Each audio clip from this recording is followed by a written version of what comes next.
ત્રીજું વિશ્વયુદ્ધ ફાટી નીકળ્યું હોય એવું કેમ કરો છો? પરીક્ષાઓ તો આવશે અને જશે, પણ તારું બાળપણ પાછું નહીં આવે એ અમને ખબર પડી ગઈ છે. અને એમના ક્લાસમાં 100 વિદ્યાર્થીઓ હોય, એ 100 વિદ્યાર્થીઓની વચ્ચે એમ કે 100 વિદ્યાર્થીમાંથી 1 કે 2 વિદ્યાર્થી બહુ જ હોશિયાર હોય, પણ એ એકેડેમિક્સમાં હોશિયાર હોય, બાકીના બાળકો હોશિયાર નથી એવું તમે ન કહી શકો. જયારે કોલેજમાં હતી ત્યારે એક છોકરાએ મને લવ લેટર લખેલો. મેં મારા પપ્પાને વંચાવેલો કે પપ્પા મને કોઈ લેટર લખ્યો. મારા પપ્પાએ વાંચીને એવું કહેલું તમે જોડણીની બહુ ભૂલ છે.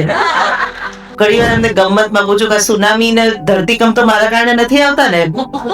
અત્યારે એ લોકો ગેમ ઓફ થ્રોન્સ જુએ છે, એવેન્જર્સ જુએ છે, તો અત્યારે હું એ જોઉં છું. ધ થિંગ ઇઝ મારે એમની સાથે રહેવું છે કે એ જે સિરિયલ જોતા હોય ખરાબ જ હોય એ અને હું જે જોતી હું એ અદ્ભુત જ હોય એવું કેવી રીતે હોઈ શકે?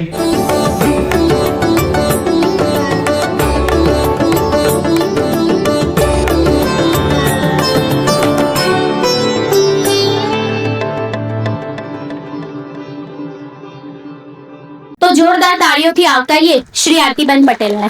Thank you. નમસ્કાર. લવ યુ જિંદગી કાર્યક્રમ કદાચ એટલા માટે વધારે અગત્યનો છે કે મારે તો રોજે રોજ જિંદગી સાથે પનારો પાડવાનો થાય છે. જિંદગી એક્સપ્રેસ એ માય એફએમ નો એવો શો છે કે જેમાં હું વાર્તાઓ કહું, પણ મારી વાર્તાઓ હંમેશા હું એવું ધ્યાન રાખું કે જે પોઝિટિવિટી તરફ લઈ જતી હોય, કારણ કે અમે જીઓ દિલ સે એવી વાત કરતા હોઈએ છીએ. એટલે રોજ બરોજ જિંદગીને ચાહવાની વાત એ અમે લોકો કરતા હોઈએ છીએ. એ વખતે આ મારી જે વક્તવ્ય છે એનું શરૂઆત એના એક નાનકડા અંશથી કરું.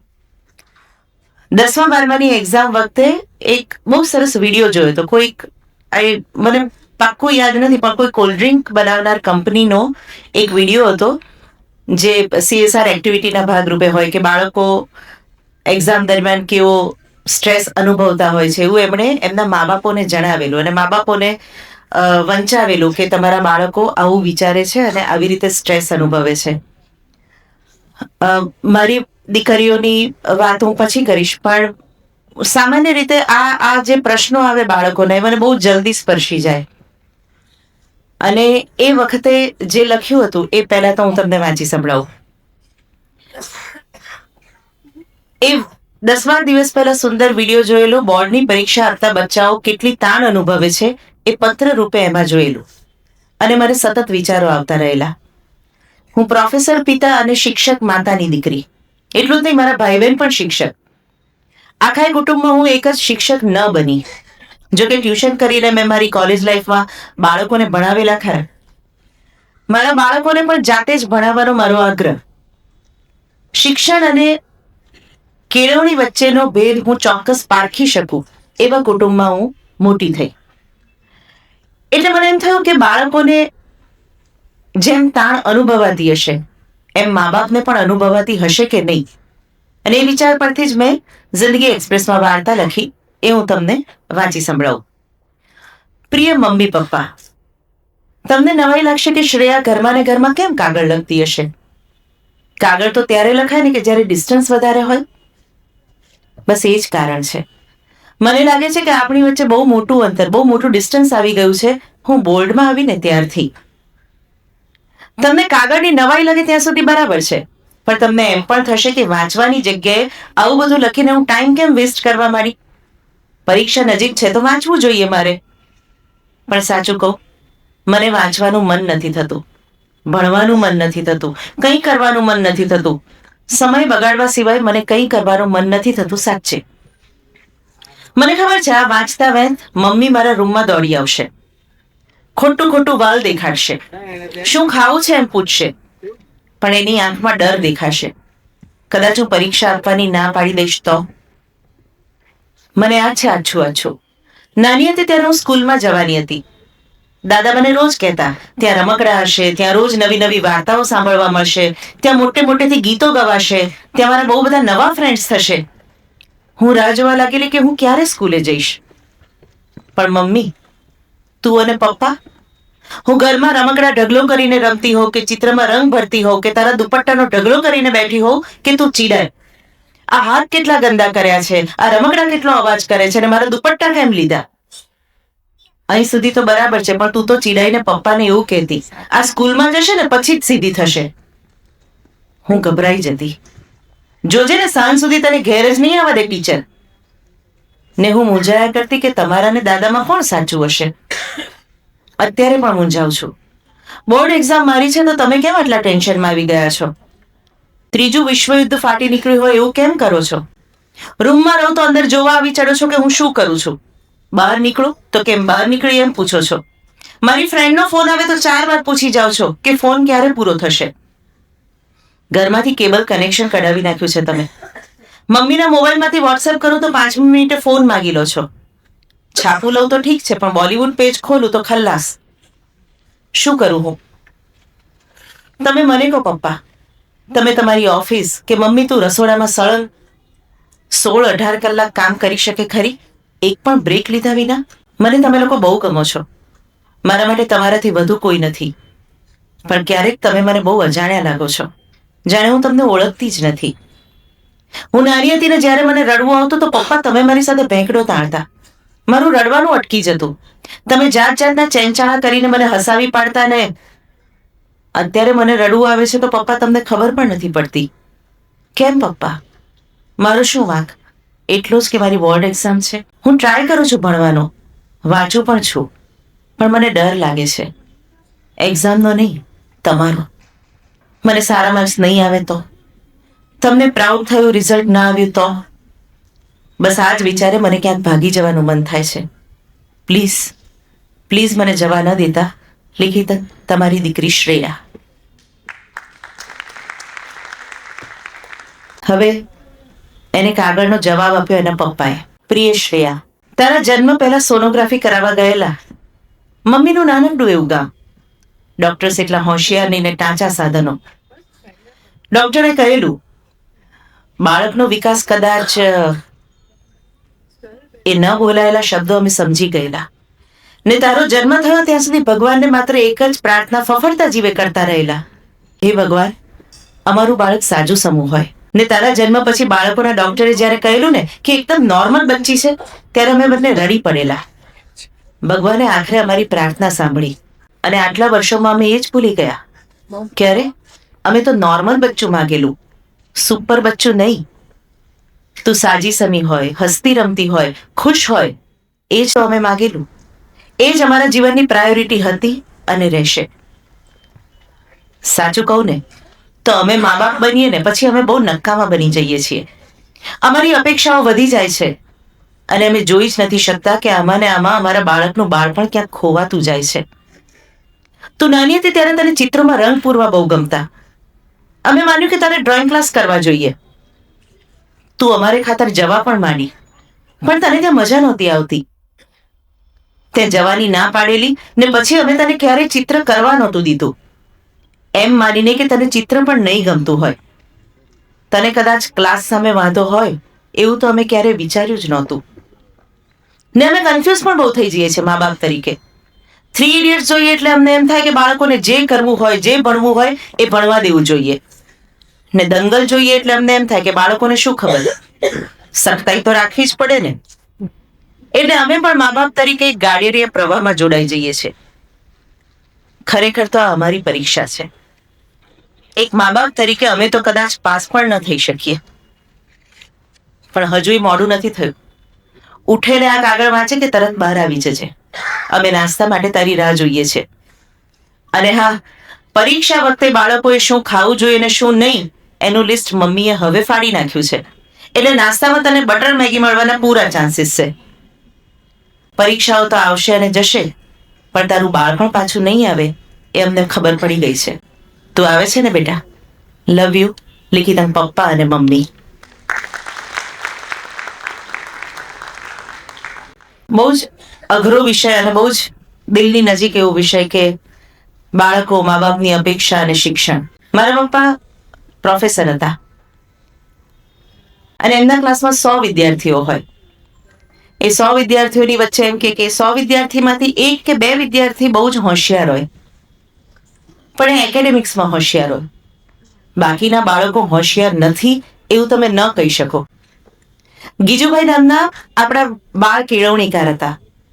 એમણે બહુ સરસ લખ્યું છે કે રામુ વિશે એના વર્ગ શિક્ષક શું કહે છે.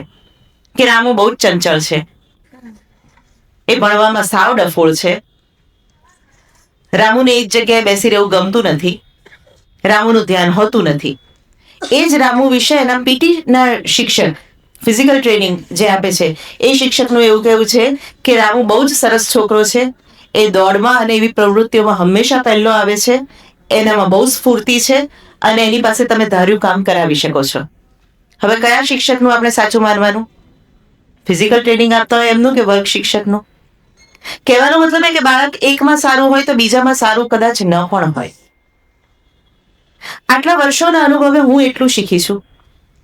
મારા બાળકો સાથે મારી દીકરીઓ છે બે, જેમાંની એકે હમણાં માસ્ટર્સ પૂરું કર્યું છે, બીજી 11th સ્ટાન્ડર્ડમાં છે, એટલે સ્વાભાવિક છે એ લોકોને 10th અને 12thની એક્ઝામ આવે. અમે લોકો એવું નક્કી કર્યું હતું જ્યારે પહેલેથી ભણતા કે મારું કામ એવું, હું ટેલિવિઝન રેડિયો બધી જગ્યાએ વ્યસ્ત હોઉં એટલે મને એવું ફાવે નહીં કે એક્ઝામ આવે એટલે ચાલો હવે ભણવા માંડીએ, એવું મારાથી થતું નહોતું. એટલે અમે એવો નિયમ કર્યો હતો કે આપણે રોજે રોજ નોર્મલી જે પણ ભણાતું હોય એ ભણતા જઈશું અને કલાકથી વધારે નહીં ભણીએ. અનફોર્ચ્યુનેટલી આજે પણ એ લોકો 2 કલાકથી વધારે સળંગ ભણી નથી શકતા એક જગ્યાએ બેસીને, કારણ કે હું પોતે પણ 2 કલાક એક જગ્યાએ સળંગ બેસીને હું પણ કામ નથી કરી શકતી. મને પણ વચ્ચે ઊભા થવા જોઈએ, મને રસોડામાં જઈને કંઈક ખાવા જોઈએ, એટલે હું પણ એવું અપેક્ષા નથી રાખી શકતી કે બાળકે સળંગ 4-5 કલાક બેસવું જોઈએ. પેપર આપતા હોય કે હું ફિલ્મ જોતી હોઉં કે નાટક જોતી હોઉં એ વખતે ઠીક છે. એટલે આ બધા શિક્ષણમાંથી જ્યારે પસાર થવાનું થયું, મારે બાળકોને ભણાવવાના આવ્યા, મેં એવો આગ્રહ રાખ્યો કે બાળકને લેવા મૂકવા પણ હું જ જઈશ, કારણ કે બાળક જ્યારે સ્કૂલમાંથી નીકળે ને ત્યારે એની પાસે જે ફર્સ્ટ હેન્ડ ઇન્ફોર્મેશન હોય, એ ફર્સ્ટ હેન્ડ ઇન્ફોર્મેશન મારે જ જોઈતી હતી. મારે બીજા કોઈ એ વાનમાંથી આવે કલાક એની બધી વાતનો મૂડ મરી જાય એવું નહીં એમ. એટલે એવું એક નક્કી કર્યું. એટલે છેલ્લા 18 વર્ષથી હું બંને બાળકોનું જો ટોટલ ગણું તો 18 વર્ષથી હું મારા બાળકોને જાતે જ લેવા અને મૂકવા જઉં છું. મારા આ સમયની વચ્ચે પણ મેં એવું નક્કી રાખ્યું છે કે હું જ લેવા મૂકવા જઈશ. એટલે એ જ્યારે સમય, જ્યારે બાળકોના એ શિક્ષણ સાથે હું જોડાતી ગઈ અને મા બાપ મારા શિક્ષણ જગતમાં હોવાને કારણે બહુ નજીકથી જોયું, ત્યારે હું એટલું સમજી કે શિક્ષણ કે નંબર કે રેન્ક એ ક્યારેય કામ નથી લાગતા. તમને જે કામ લાગે છે ને એ એન્ડ ઓફ ધ ડે તમારું બાળક ખુશ રહે છે કે નહીં એ જ કામ લાગે છે. આજે સેન્સેક્સ અથવા તો એફડીની ડિપોઝિટ અથવા તો કેટલી સંપત્તિ એ નથી, એ ગણાય, એ મહત્વનું નથી, પણ એના હેપીનેસનો ઇન્ડેક્સ કેટલો છે એ જાણવું બહુ અગત્યનું છે. ઘણીવાર હું વાલીઓને એવી રીતે વાત કરતા જો કે શિક્ષક ભણાવે, શિક્ષક કંઈ પણ સૂચના આપે ત્યારે વાલી તરત એમ કે તમારા સ્કૂલમાં ભણાવતા જ નથી, તમારા શિક્ષક આમ કરતા જ નથી. એટલે બાળકના મનમાં પહેલેથી એવું થાય કે મારા શિક્ષક કરે છે ખોટું, કારણ કે મારી મમ્મી પણ આ જ કહે છે. ખરેખર તો બાળકને શિક્ષણ આપતા પહેલા મા બાપે શિક્ષણ લેવાની જરૂર છે. હું હંમેશા પ્રશાંતભાઈ સાથે વાત કરતી હોઉં કે તમારી પાસે કોઈ પણ બાળક આવે એમની પાસે કાઉન્સેલિંગ માટે, ત્યારે તમે એમના તો કે હું ચોક્કસ સૌથી પહેલા વાલીઓને બોલાવું છું અને હું વાલીઓને અમુક સૂચના આપું છું કે એમણે આમ નહીં કરવાનું તો એમના બાળકમાં એ પ્રગતિ જોઈ શકશે. આપણે એવું કેવી રીતે માની શકીએ કે બધા જ પહેલો નંબર આવે? હું એટલી બધી ભણવામાં હું ફર્સ્ટ ક્લાસ આવતી હતી, બહુ મહેનત કરું તો ડિસ્ટિંક્શન આવતું હતું, અને અચાનક મારું બાળક 90% કે 99% લાવે એવી મારી અપેક્ષા કઈ રીતે હોય? અને ધારો કે મારે એને શું કામ એન્જિનિયર બનાવવી છે, મારે શું કામ ડોક્ટર બનાવી છે? બનવું તો મારે બનવું હતું. ખલીલ જીબ્રાને કહ્યું છે કે બાળક એ બહુ સુંદર એમણે ધ પ્રોફેટમાં લખ્યું છે કે બાળકો એ બાણ છે અને એ બાણ છોડનારા ધનુર્ધારીઓ એ તમે છો, વાલીઓ. એ બાણ તો જ દૂર જઈ શકશે જો એ ધનુષ થોડું ખેંચાઈને નમી શકશે. એટલે બાણ જેટલું દૂર જાય એને નમન હોય, અને જે ધનુષ તરીકે જે વળે છે એ માતા પિતાને પણ નમન હોય, કારણ કે મા બાપ જેટલું વળીને, જેટલું બેન્ડ થઈને એ બાણ છોડી શકશે એટલું જ એ બાણ દૂર જઈ શકશે. પણ આપણે મા બાપ તરીકે આપણે અસંખ્ય પ્રકારની અપેક્ષાઓ લઈને જીવીએ છીએ, જે કદાચ આપણને જોઈતું હતું અને નહોતું મળ્યું, અથવા તો આપણે જેને સર્વશ્રેષ્ઠ માનીએ છીએ એવી અપેક્ષાઓ સાથે જીવવા માંડીએ છીએ. એટલે પેલી નાની નાની હેપીનેસ એમના જીવનમાંથી પણ અદૃશ્ય થઈ જાય છે. મારી દીકરી એકવાર ટ્યુશન ક્લાસીસમાંથી આવી, મોટી દીકરી, અને મને કે મમ્મા સોરી. મેં કીધું કેમ? તો કે આજે હું પહેલો વરસાદ પડે ને તો ટ્યુશનમાંથી બધા નાવા ગયા એમ. અમે કીધું અચ્છા. એટલે મારી નાની દીકરીએ તને કહ્યું કે પણ તને શું કામ ખીજાય, અમે તો હમણાં ઉપર ધાબે જઈને પલળી આવ્યા. કારણ કે હું ને મારી નાની દીકરી હવે તો ધાબે જઈને પલળી આવે, પલળવાનું મન થાય તો પલળી લેવાનું, એમાં કઈ ખોટું શું છે. પણ આપણને એમ થાય કે આ નહીં પલળવાનું, માદા પડશે, ફલાણું પડશે. એટલે પેલી હેપીનેસ એ બાળકોમાંથી આપણે અદ્રશ્ય કરી નાખી. એ ઇનોસન્સ, એ મુગ્ધતા, પહેલા વરસાદમાં પલળવું કે બીજા વરસાદમાં કે ચોથા વરસાદમાં, એ આપણે ઇનોસન્સ એમનામાંથી જતા રહેવા દીધી. હું મેસેજ કરું મારી દીકરીને કોલેજમાં હોય કે બહુ સરસ વરસાદ છે, તમે બંક મારી શકો તો મારી દો આજે બંક, તમે ક્યાંક કોફી પીવા જાઓ એમ. એટલે બીજા બધા બાળકો જયારે એવો પ્લાન કરતા હોય કે આપણે ઘરે જઈને મમ્મી પપ્પા શું કરે છે, ત્યારે મારી દીકરી બિંદાસ હોય અને મોબાઈલ દેખાડે, મારી મમ્મીએ તો મને સામેથી કહ્યું છે બંક માર અને પલળવા જા. કેટલી બધી ખોટું બોલવાની જગ્યા મા બાપ એક ડરને કારણે બાળકોને આપે, કેટલી બધી. હું એને એ મોટી થઈ કે અત્યારે હવે તો બાળકો 12-13 વર્ષે મોટા થઈ જાય છે. 12-13 વર્ષે એ લોકોમાં અમુક પ્રકારની સમજ આવવા માંડે. મારી દીકરી 11th સ્ટેન્ડર્ડમાં હતી ને એકવાર સ્કૂલે હું એને લેવા ગઈ ને તો લાલ એનો ચહેરો હતો. એટલે મેં કહ્યું કે શું થયું? કઈ નહીં. મેં કીધું ના કંઈક તો થયું તારું, મેં મોઢું બહુ લાલ ને અપસેટ છે કંઈક એમ. તો કે મને એક છોકરા એવું કીધું કે પ્રપોઝ કર્યું ને ફ્રેન્ડશિપ કરવી છે ને એમ તેમ. મેં કીધું હા તો પણ મારે નથી કરવી. મેં કીધું હા તો કઈ વાંધો નહીં, ન કરવી તો નહીં કરે. તો કે ના પણ પછી બધા બહુ મોટેથી મારું નામ દઈને મને ચીડવી એમ. મેં કીધું શું કહ્યું? તો કે ભલે એને ના પાડી પણ બીજી બી છોકરી છે બધા મને બોલે ને બધામાં જ સંભળાય એવી રીતે બોલ્યા એમ. મેં કીધું પણ એ છોકરો તો નથી બોલ્યો ને. મેં કીધું બીજા બધા બોલે. મેં કીધું બધા નાના હોય એ લોકો બોલે એમ. પછી સાયલન્સ આવી ગયું થોડીક વાર. પછી થોડી વાર રહીને મેં કહ્યું કે બિચારો. તો કે કોણ બિચારો? મેં કીધું પેલો છોકરો બિચારો એને પ્રપોઝ કરતા પહેલા કેટલી બધી મહેનત કરી હશે, કેટલી બધી રાતો એને વિચાર કર્યો હશે કે મારે આ છોકરીને કેવું છે. એટલે એ જાણે એક ક્ષણની રાહ જોતી હોય ને એને ભેગડો તાણે, તમે મારી સાઈડ છો, તમે એની સાઈડ છો. મેં કીધું હું સાઈડ કોઈની નથી બેટા, પણ કોકને એવું કેવું. મેં તો ઇટ્સ ગુડ કે તમે કોઈને તમારી ફિલિંગ કહી શકો છો, એક્સપ્રેસ કરી શકો છો. આજકાલના જમાનામાં તો વોટ્સએપના એવા જમાનામાં કોઈ મોઢે બોલીને કે હું તો પહેલી ત્યાં ઇમ્પ્રેસ થઈ જાઉં. મને આ કમ્યુનિકેશન કરવાનું કારણ કે હું જયારે કોલેજમાં હતી ત્યારે એક છોકરાએ મને લવ લેટર લખેલો. મેં મારા પપ્પાને વંચાવેલો કે પપ્પા મને કોઈ લેટર લખ્યો. મારા પપ્પાએ વાંચીને એવું કહેલું કે તમે જોડણીની બહુ ભૂલ છે. મને આજે વિચાર આવે છે કે કદાચ એના અક્ષર સારા અને જોડણી સારી તો પપ્પાએ હા પાડી દીધી હતી. પણ જે ટ્રાન્સપેરન્સી એટલી બધી અગત્યની છે કે જે કમ્યુનિકેશન થવું જોઈએ એ બહુ જ અગત્યનું છે. મને જગતનો શ્રેષ્ઠ બિયર મારા પપ્પાએ ચખાડેલો, એમને કોઈક આપી ગયેલું. અને મેં કીધું આ શું છે? કારણ કે અમે લોકો એ બધાથી ટેવાયેલા જ નહીં, કોઈ દિવસ જોયેલું નહીં. મને કે આ બહુ બેસ્ટ બિયર છે એવું કહે છે, તો ચાલ આપણે તું ને હું બે ટ્રાય કરીએ. એટલે મેં કીધું કેમ આપણે બે? તો કે તારી મમ્મી આવીને ખીજાય તો આપણે એકબીજા પર ઢોળવા થાય ને કે છે. તો એવા પ્રકારના વાતાવરણમાં જ્યારે તમે મોટા થયા હો ત્યારે તમે તમારા બાળકો સાથે ડીલ કરવાનું જરાક ઇઝી થઈ જાય, કારણ કે તમે એ જ જોઈને મોટા થયા છો. એટલે એ જોઈને જે વસ્તુઓ જે મેં અનુભવી એ હું બાળકોને ડાયરેક્ટલી નહીં પણ ઇનડિરેક્ટલી, હવે એમાં કઈ હું એવું કહેતી નથી, કદાચ મારા બાળકો હોત તો અહીંયા બેઠા એમ કહેતા હોત કે તમે બહુ ફાંકા મારો છો. એટલે આજે હું લાવી પણ નથી એ લોકોને કે હું જરા મારી સારી વાતો કરી શકું, કોઈ વિરોધ ન કરે.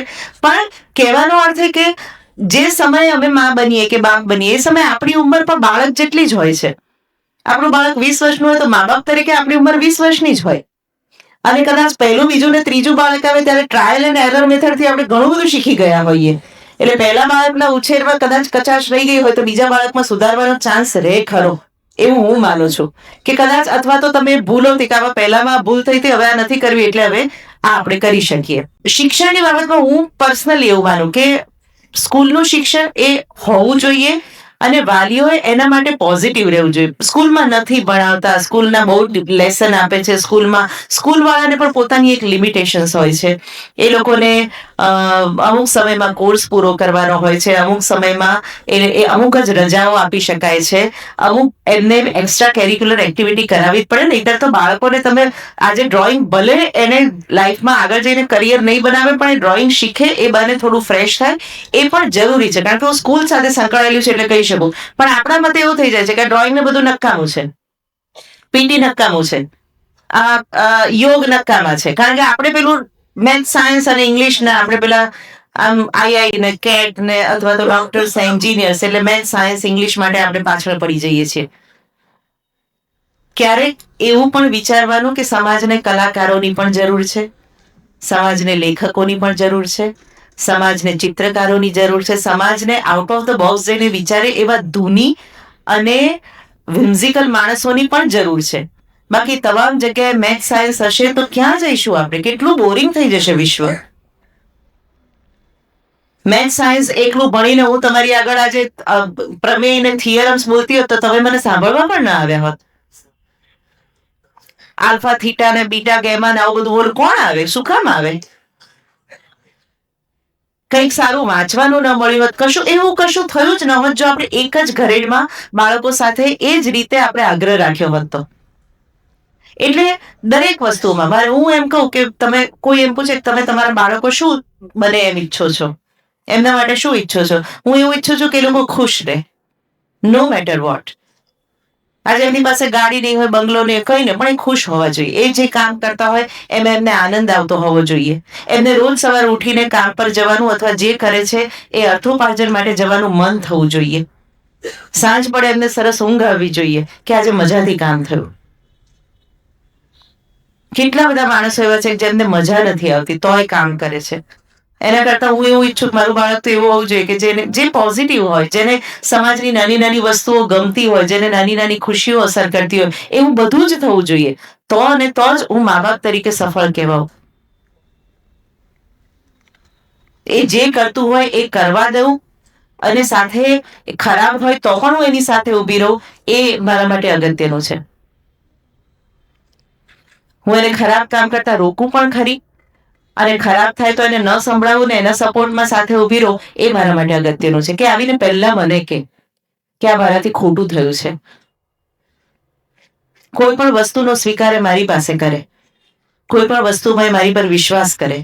નાનામાં નાની વસ્તુમાં હું મારી દીકરી સ્કૂલેથી આવતા હતા તેની ફ્રેન્ડને અમે લિફ્ટ આપી હતી તો મને કે આંટી તમને કોણ હીરો ગમે? મેં તો મને રણબીર કપૂર બહુ ગમે નવાઓમાં. તો અરે આને પણ રણબીર કપૂર ગમે છે એટલે મારી દીકરીને. તો મેં કીધું અમે કોમ્પિટિશનમાં નથી લગ્ન માટે. એ કરશે તું ના નહીં પાડું મેં કીધું, પણ એ મને એને જે હીરો ગમે મને કેમ ન ગમે? ત્યાંથી શિક્ષણ શરૂ થાય કે દીકરીને એવી ખબર હોય કે માને પણ ક્રશ થઈ શકે, એટલે એને ક્રશ થાય તો કઈ ખોટું નથી. એને કોઈ 12-15 વર્ષે કોઈ ગમી જાય તેમાં કઈ ખોટું નથી. એ મને કે મમ્મા પેલી જગ્યા છે ને બહુ જ સરસ છે, બટરકપમાં એક છોકરો છે ને બહુ સરસ છે. હું કીધું મારે બી જોવો છે, મને પણ જોવો હોય કે મારી દીકરીને કેવો ગમે, તું જોવું તો ખરી. ત્યારે અમે સ્પેશિયલ પ્લાન કરીએ કે આપણે જોઈ આવીએ જઈને. પછી એમ 5-6 મહિને હું ફરી પૂછું તને હજી ગમે? તો કે ના હવે નથી ગમતો. કે અચ્છા ઓકે, એટલે નોર્મલ છે ટૂંકમાં, મને એવું લાગે. બીજી એક વસ્તુ હું એ શીખી છું કે ડાયરેક્ટ પ્રીચિંગ થી બાળકોને શીખવાડતું નથી. તમે જે કરો ને એ જ એ વસ્તુ જુએ છે. હું ટ્રાફિક સિગ્નલ પર કમ્પલસરી સવારે બહુ જ બધાના હોર્ન અને બહુ જ બધાની ગાળો ખાઈને પણ લાલ સિગ્નલ હોય, લાલ લાઈટ હોય તો ઊભી જ રહું. આગળ પાછળ કઈ ન હોય તો મારે ઊભા જ રહેવું, કારણ હું લીલી થશે પછી જ જઈશ. એ શરૂઆતમાં બીજા બધાને બહુ જ ઇરિટેટિંગ લાગે કે આ બધા બહુ શું પૂંછડા છે બધા ટ્રાફિક સિગ્નલ, પણ હું એ જ શીખી છું. અને ફોર્ચ્યુનેટલી એ જોઈને મારું બાળક પણ એ જ શીખે છે કે સીટ બેલ્ટ પહેરવો જ પડશે અને ટ્રાફિક સિગ્નલ પાસે ઊભા જ રહેવું પડશે. મોટેથી અંદર ગીતો નહીં જ વગાડાય. આ બધું કરીને દેખાડ્યો છે ને ત્યારે લોકો શીખી શક્યા છે એનું મહત્વ જાણીને. એકવાર બહુ જ નાના હતા ને અમે લોકો કારમાં આંટો મારવા નીકળેલા અને એના હાથમાં વેફરનું પડીકું હતું ને એને બહાર નાખી દીધું ગાડીના કાચમાંથી. એ વખતે તો ગાડી અમે અંડરબ્રિજ પર હતા ટ્રાફિકમાં ને, એટલે ગાડી મેં એ વખતે તો લઈ લીધી. 3-4 દિવસ પછી રાત્રે 11-11:30 ફરી નીકળી અને ત્યાં મેં દેખાડ્યું કે રાતના 11-11:30 કોર્પોરેશનના કર્મચારીઓ વાળી ચોળીને બધું સાફ કરે છે. એ રાતના 11-11:30 એ લોકોને એટલા માટે કામ કરવું પડે છે કારણ કે આપણે કચરો નાખીએ છીએ. ત્યારની ઘડીને આજનો દિવસ એમને કચરો એમની ગાડીમાં પણ ડસ્ટબિન જેવું રાખે છે અને કચરો નથી ફેંકતા. પણ એ બધી વસ્તુઓ પહેલા મારે કરવી પડે છે. આમાં પેલા ગોળ જેવી વાત છે. મારા જ પાસે એક સ્ત્રી ગઈ કે મારો દીકરો બહુ ગોળ ખાય છે, બહુ ગોળ ખાય છે. તો મહારાજે એવું કીધું કે તમે 7 દિવસ પછી આવો. 7 દિવસ પછી આવે એટલે એમને સમજાવ્યું બેટા બહુ ગોળ ન ખવાય, એમ કે ગોળ બહુ ગળ્યું ખાઈએ ને તો આપણા એમ કે દાંત પેલા થઈ જાય, આપણા પેટમાં કૃમિ થાય. તો પેલી સ્ત્રીએ પૂછ્યું કે મારે આટલું જ કહેવાનું હતું, તમે 7 દિવસ કેમ કર્યા? તો કે કારણ કે મને બહુ ભાવતો હતો, પણ મારે તો છોડવો રહ્યો ને, કે છે. એટલે હું છોડીશ તો હું કહી શકીશ, હું જેટલું કરીશ એટલું જ હું કરાવડાવી શકીશ. પછી હું એવું માનું કે આપણે બાળકોના એજ્યુકેશનમાં આપણે ડાયરેક્ટ ઇન્વોલ્વ નથી થતા, એટલે આપણને એવી ખબર નથી પડતી કે આપણા બાળકની ક્ષમતા કેટલી છે, એની કેપેસિટી કેટલી છે. મને ધારો કે એવી ખબર હોય કે મારા બાળકની કેપેસિટી 60-70% આસપાસ છે, તો 10મા-12માં જાદુ થઈને 90% નહીં આવે. એ 60ની બહુ મહેનત કરશે તો 65 આવશે, 70 આવશે, પણ મિરેકલ્સ નથી થઈ જતા ક્યારેય. એ દરેક બાળકની ક્ષમતા પ્રમાણે કામ કરતું હોય છે, દરેક બાળક. એટલે એની ક્ષમતા પ્રમાણે એને કામ કરાવવું પડે, એને ઇન્ટરેસ્ટિંગ બનાવને. મારા પપ્પાને એ લોકો બીએડમાં હતા, એટલે એમને બહુ એ કરતા હતા, પ્રોફેસર હતા, એટલે કે એમનું ભણતર કઈ રીતે ઇન્ટરેસ્ટિંગ કરાવી શકાય. હું મારી દીકરીને ભણાવું એટલે મને એવી ખબર કે હાઉ ડુ પ્લાન્ટ્સ હેલ્પ અસ, એવો એક સવાલ પહેલા ધોરણથી એને આવે છે. તે 10મા ધોરણ સુધી જુદી જુદી રીતે આવે, એના સ્કેલ બદલાતા ગયા, થોડો અઘરો થતો ગયો કે એવું તેવું એમ. એટલે પહેલા ધોરણમાં એને પ્રશ્ન આવ્યો કે હાઉ ડુ પ્લાન્ટ્સ હેલ્પ અસ. હવે 5 લાઈનમાં, પેલા સિનિયર કેજી સુધી ખાલી એક 2 શબ્દોમાં લખ્યું હોય, પેલા 5 વાક્યમાં જવાબ લખવાનો હતો, એટલે એને બહુ જ કંટાળો આવે. એટલે મેં કહ્યું કે તને ખબર છે સંજના, મેં કીધું કે આપણે છે ને હમણાં ઓમ શાંતિ ઓમ નામની ફિલ્મ આવવાની છે. તો કે હા. તો મેં કીધું એમાં છે ને શાહરૂખ દીપિકાને ભણાવે છે, દીપિકા 1st સ્ટાન્ડર્ડમાં છે. તો કે એમ? મેં કીધું હા. અને પછી મેં કીધું આવું કઈ હાઉ ડુ પ્લાન્ટ્સ હેલ્પ અસ એવું જ કંઈક છે. તો કે શું કહે છે? પછી મેં કીધું આટલું કહે છે એમ. મેં તું બી કરી નાખ, તને બહુ મજા આવશે ફિલ્મ જોવાની એમ.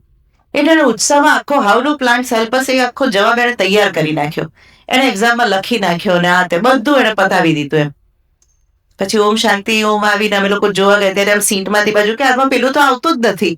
મેં તો એને કદાચ કાપી નાખ્યું હશે. મેં કીધું કદાચ મેં કીધું કઈ ક્યાંક પણ ત્યારથી લઈને એને ક્યાંય પણ પ્લાન્ટ્સ નો જવાબ આવે ને એટલે તરત યાદ કરે કે તમે પેલું શીખવાડ્યું તો નજી મને યાદ છે.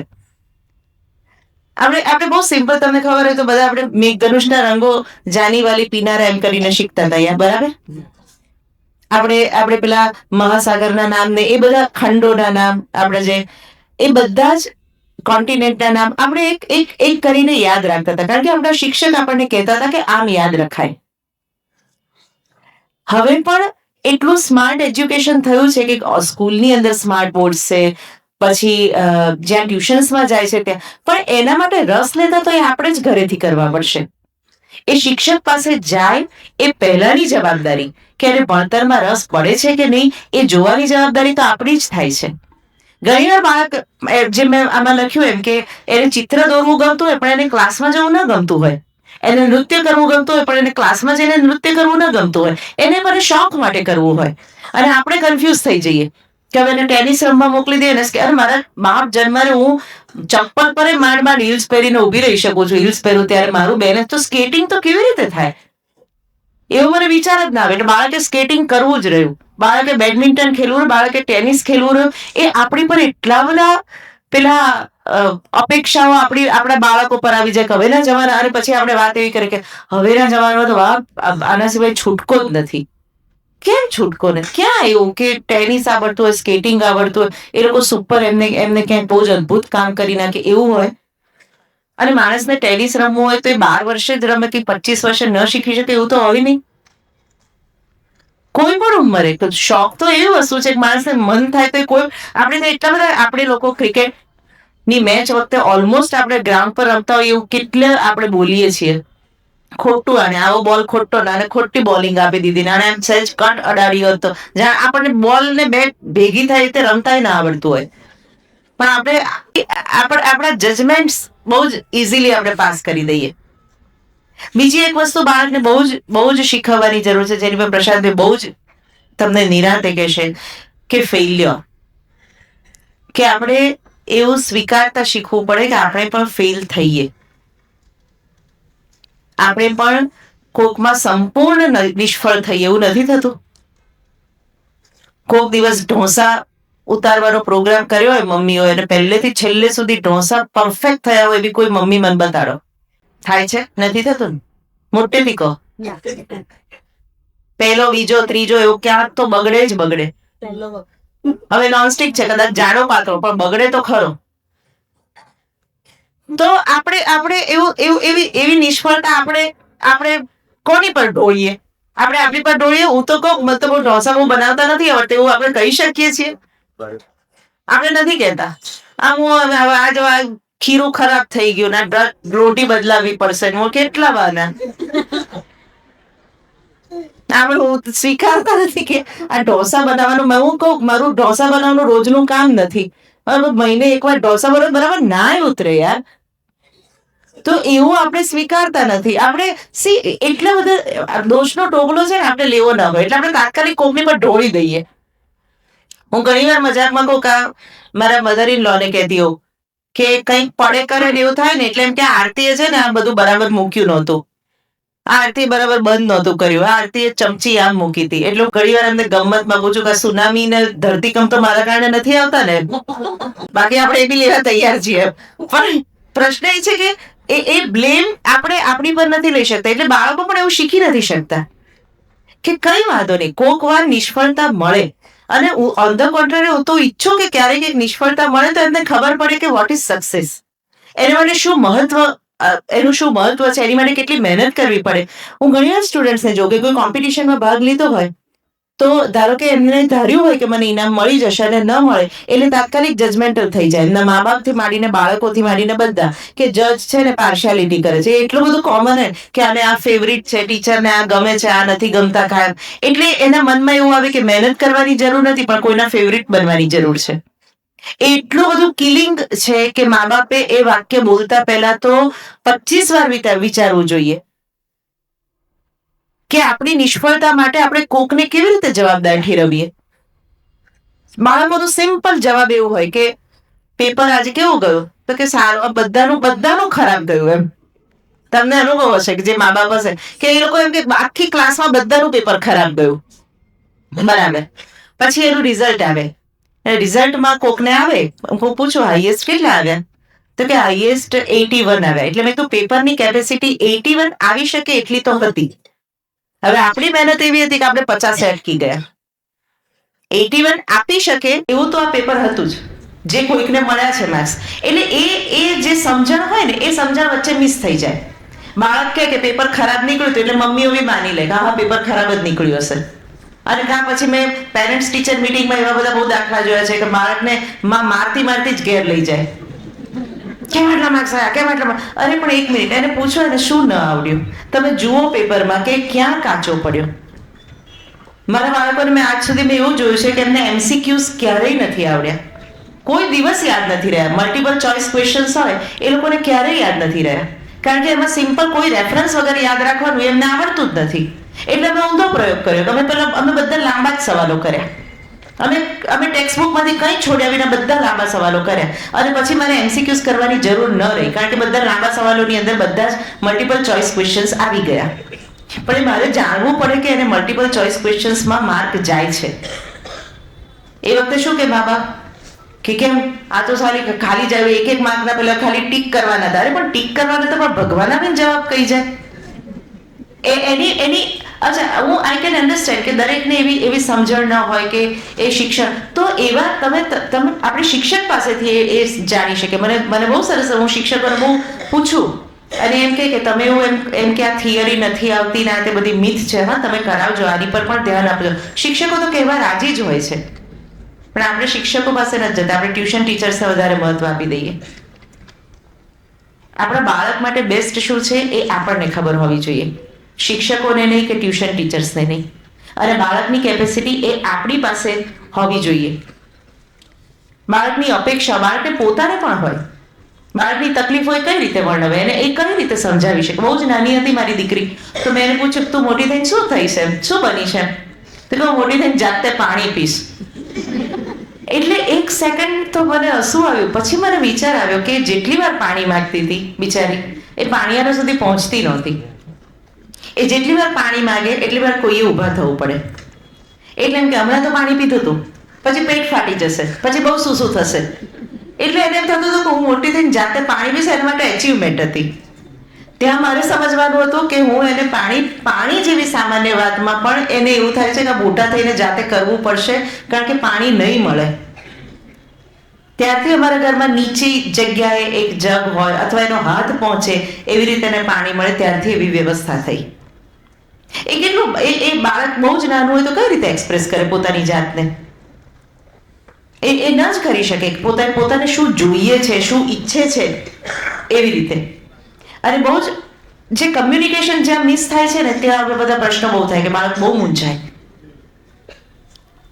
મેં એવું નક્કી કર્યું હોય કે હું એને પૈસાની સમજ આપું, કે હું એવું માનું કે પૈસાની સમજ હોવી જ જોઈએ, જેથી કરીને બહુ વસ્તુઓ માગે નહીં, બહુ કરે નહીં, કે એવું તેવું. તો એ પૈસાની સમજ આપતી વખતે મારે એને એવું કહેવું પડે કે આપણે બહાર જઈએ અને આપણી પાસે 500 રૂપિયાનું બજેટ છે, એમાંથી તમને 250 બે જણને મળશે અને 250 માંથી તમારે હવે નક્કી કરવાનું કે તમારે કઈ બુક લેવી છે. એટલે લોકો જાતે બજેટિંગ કરતા થઈ જાય કે આ બુક આ 99 રૂપિયાની છે, આ 100 રૂપિયાની છે, અને પછી એમાંથી સહજીવન એવી રીતે આવે કે મારામાં 20 રૂપિયા વધે છે પણ મોટી બહેનને જોઈશે તો ચાલશે, એમ કરીને એમાંથી બુક્સ આવે. અને બુક્સ આવીને પછી એની પર એક જે વાર્તાની ચોપડીમાં છે એની પરથી સજેસ્ટ થાય. અત્યારે ઘણીવાર એવું થાય છે કે એમની વાર્તાની ચોપડીઓ હું વાંચું અને મારી વાર્તાની ચોપડીઓ એ વાંચે, તો મને એવી ખબર પડે કે એમને જે ગમે છે એ વાર્તાઓ કઈ છે, તો હું સમજી શકું કે એને વાર્તા કેમ બહુ ગમી. તો મને એવી ખબર પડે કે એને ગમવાનું કારણ આ છે, કદાચ મારા માટે પણ નવું હોય. એવી રીતે ફિલ્મ્સમાં, સિરિયલ્સમાં બધામાં એવું થાય છે કે અમે કોમન જોઈએ છે. મેં ટોમ એન્ડ જેરી ને પેલા ટેલિટબીઝ ને એ બધા જ એની સાથે, મોગલી ને બધા એમની સાથે જોયા છે. અત્યારે એ લોકો ગેમ ઓફ થ્રોન્સ જુએ છે, એવેન્જર્સ જુએ છે, તો અત્યારે હું એ જોઉં છું. ધ થિંગ ઇઝ મારે એમની સાથે રહેવું છે કે એ જે સિરિયલ જોતા હોય ખરાબ જ હોય, એ અને હું જે જોતી હોઉં એ અદ્ભુત જ હોય, એવું કેવી રીતે હોઈ શકે? એ લોકોની કેટલી બધી સરસ વસ્તુઓ એ લોકો વાંચે છે, જુએ છે, જે કદાચ મેં મિસ કરી છે. એટલે થાય એવું કે એ લોકો એમની એવેન્જર્સ સિરીઝ બતાડે, પછી હું એમને કદાચ સાઉન્ડ ઓફ મ્યુઝિક કે લાઈફ ઇઝ બ્યુટીફુલ દેખાડું તો એ લોકો જોઈ લે. હું એમ કહું કે આવી જ હિટલર અને હિચકોકની એક સિરીઝ હતી, તો આપણે હિચકોકની સિરીઝ હવે જોવી જોઈએ. જો તમને આવી રીતની પેરાનોર્મલ એક્ટિવિટી અથવા તો આવી થ્રિલર્સ ગમતી હોય તો કદાચ તમને હિચકોકની પણ ગમે, તો પછી અમે હિચકોકની ફિલ્મ જોવાનું શરૂ કરીએ. ફ્રેન્ડ્સના એપિસોડ્સ મને જોવા ગમે છે, તમને જોવા ગમે છે, મને પણ જોવા બહુ ગમે છે. તો એક જ્યાં બધું સાથે હોય ને, તમારું રીડિંગ, તમારું મૂવીનું કે તમારું જમવાનું કે તમામ વસ્તુઓ સાથે હોય ને, ત્યાં તમારી વચ્ચે કમ્યુનિકેશન બહુ જ ઉત્તમ થઈ શકે. ક્યારેક એ કમ્યુનિકેશન મિસ થાય છે ને બાળકો એમ કે એ લોકો જાતે નક્કી કરે, એ રેસ્ટોરન્ટમાં જાય તો એ રેસ્ટોરન્ટમાં જાય તો એ નક્કી કરે એ ડીશ હું ટ્રાય કરું, પણ હું જે કહું એ ડીશ એ લોકો પણ ટ્રાય કરે. અમારે ત્યાં તો વારા પડી જાય છે કે એકવાર આને નક્કી કર્યું તો એકવાર આ નક્કી કરશે, એકવાર હું કહીશ ત્યાં જમવાનું, એકવાર આ કે ત્યાં જમવાનું. થાય કેવું કે અમુક વસ્તુઓમાં આપણે કહી દઈએ કે તમે નાના છો, તમને નહીં ખબર પડે. પછી જ્યારે નવો ફોન લેવાનો આવે ત્યારે આપણે એમને જ પૂછીએ કે ફોન કયો લેવો, આ આઈપેડ ચાલે કેવી રીતે, આની અંદર મારે ગીતો નાખવા છે. અને છોકરું આપણને કંઈક આમ વોટ્સએપ આમ ફોરવર્ડ ના કરાય, આ તમે ભૂલથી તમે ગ્રુપ બનાવી દીધું, તમારે બ્રોડકાસ્ટ લિસ્ટ બનાવવાનું, ત્યારે બધું છોકરા પાસેથી આપણે શીખવું પડે. ત્યારે એ લોકો મોટા બિચારા એટલા કન્ફ્યુઝ થઈ જાય, તમે બિલીવ મી, કે એ લોકોને ખરેખર એવી ખબર ન પડે કે આ વખતે અમારે મોટા થઈને વર્તવાનું છે કે આ વખતે અમારે નાના રહેવાનું છે. ઘરના મહેમાનોનું લિસ્ટ બનાવવાની સત્તા આપણે એમને નથી આપતા કે કોને કોને ઇન્વાઇટ કરવા જોઈએ, કોને તારે ફોન કરવા જોઈએ, એવું નથી કહેતા. પણ કઈ રેસ્ટોરન્ટમાંથી જમવાનું મગાવવું એ આપણે એમને કહી દઈએ, કારણ કે આપણે માની લઈએ કે એ જ એ કરી શકશે, એટલે જવાબદારી નથી સોંપાતી. એ જવાબદારી નથી સોંપાતી ત્યાં એમને એમ થાય છે કે આ લોકોને મારી પર વિશ્વાસ નથી. હું હમણાં જ આવતા તુષારબેન કહેતી હતી, દરેક મા બાપના જીવનમાં અને બાળકોની વચ્ચે સંઘર્ષનો એક સમય આવે કે જ્યારે એ લોકો એવું કહે કે તમને અમારી પર વિશ્વાસ નથી. મારી દીકરીને હું કહું તું ક્યાં જાય છે, તો કે અમે લોકો ફરવા જઈએ છીએ, અમે લોકો ગરબામાં જઈએ છીએ, મોડા આવશું. કહું કેટલા કોણ જાઓ છો, મને બધાના નંબર આપ, અને તમે ક્યાં હશો, તમે ત્યાંથી ક્યાંય બીજે જવાના હો તો તમે તમને વિશ્વાસ નથી અમે ત્યાં હોઈએ. એટલે મેં એકવાર બહુ બેસાડીને સમજાવી હતી. મેં તો વિશ્વાસનો સવાલ નથી, હું જ્યાં પણ જાઉં છું ત્યાં હું કહીને જાઉં છું કે હું રેડિયો પર પહોંચી ગઈ, પછી હું નીકળું છું ત્યારે હું કહી દઉં છું કે હું નીકળું છું, અને પણ હું ઘરે આવતા પહેલા હું થોડીક ખરીદી કરીને પછી આવીશ. ઘરની પાસેના દુકાનમાં હું તો પણ હું કહી દઉં છું. કોણ ક્યાં જાય છે એ કહેવામાં વિશ્વાસ નથી આવતો. એ એક તમારા ઘરની વ્યક્તિ કઈ જગ્યાએ છે એની તમને ખબર હોવી જોઈએ. અને મા બાપ તરીકે ઓલવેઝ આપણે ખરાબ જ વિચારીએ, કોઈ ખરાબ સિચ્યુએશનમાં જરૂર પડી તો. અમે મૂળ જે જનરેશનના છીએ એ લેન્ડલાઇનના જમાનાના છીએ. એટલે જ્યાં જઈએ ત્યાં પ્રિસાઇઝ આનો નંબર કયો છે એ જાણી લેવાનું, એનું પોસ્ટલ એડ્રેસ જાણી લેવાનું. આજકાલની જનરેશન મોબાઈલ વાળી છે એટલે એ લોકોને એની જરૂર જ નથી લાગતી. હું ત્યાં પહોંચીને ફોન કરીશ, આ જ શબ્દો હોય, તમે એડ્રેસ આપો એવું તેવું કંઈ નહીં, બહુ તો લોકેશન સેન્ડ કરો એમ. ક્યાંક ફોનની બેટરી પૂરી થઈ જશે, નેટ નહીં પકડાતું હોય એવું એમના વિઝનમાં ન આવે, કારણ કે એ લોકો એવા ઉછર્યા નથી. જ્યારે અમને લોકોને એવું જ આવે, કારણ કે અમે જ લેન્ડલાઇન વાળા છીએ અમે લોકો, કે ઘરનો ફોન ચાલતો હોવો જોઈએ એમ. હું તો એટલી જજમેન્ટલ થઈ જાઉં, કોઈને કે લેન્ડલાઇન ન હોય તો મને એમ થાય લે તે લેન્ડલાઇન નથી. ઘણા બધા પેલા જ્યારે આવે ત્યારે ઘણા બધા ઘરમાં પણ મોબાઈલ્સ જ રાખવા માંડેલા. તો મને એમ થાય કે હા એટલે એ લોકોના ઘરમાં, એટલે કોઈને જજ એવી રીતે કરવા, એવું ન કરવું જોઈએ. પણ એટલી હવે લેન્ડલાઇન સાથે સંકળાયેલા માણસો, એટલે ઘરમાં બધાની પાસે મોબાઈલ પણ એક લેન્ડલાઇન તો હોવો જ જોઈએ. એ જનરેશનના અમે, એટલે બાળકોને 100% એવું થાય કે તમને અમારી પર વિશ્વાસ નથી. એ વિશ્વાસ આપવો અપાવવો એ બંને પક્ષનું કામ છે. આઈ એમ શ્યોર કે અહીંયા કોઈ બાળક ઊભું હોત તો એ કહેત જ કે આવી રીતે ન કરાય કે આવી રીતે થાય. પણ હવે એ વિશ્વાસ માટે, એના મનોજગત માટે, એના માટે પ્રશાંતભાઈ અને તુષારભાઈ તમારી સાથે વાત કરશે. તમારી સાથે વાત કરીને ખૂબ આનંદ થયો. Thank you so much.